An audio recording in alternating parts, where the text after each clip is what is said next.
Simula kahapon ay bukas na para sa public viewing ang mga labi ni Father Federico Peding Pedregosa Labaglay na nasa OMI Free Novitiate Vocation House sa Sitio Brose, Barangay Tamontaka, Dato Odin, Sinsuat, Maguindanao del Norte. Alas 7:15 kahapon nang dumating sa Awang Airport mula Maynila ang mga labi ni Father Peding na sinalubong ng kanyang mga kapwa Oblate Priests.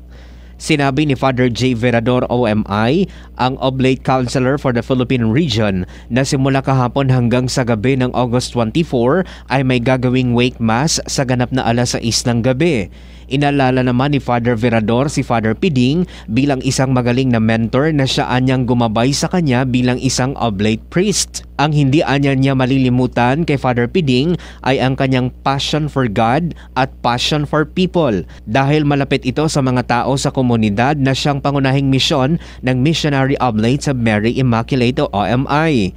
Ipagpapatuloy din anya nila ang mga legasiyang iniwan ni Father Peding. Father Peding left us a legacy in line with our charism as Oblates, closeness to people. Yun naman yung kanyang legacy, to really be in the peripheries, papat sa mga tao. So yun ang we continue on in line also with the Oblate way of life.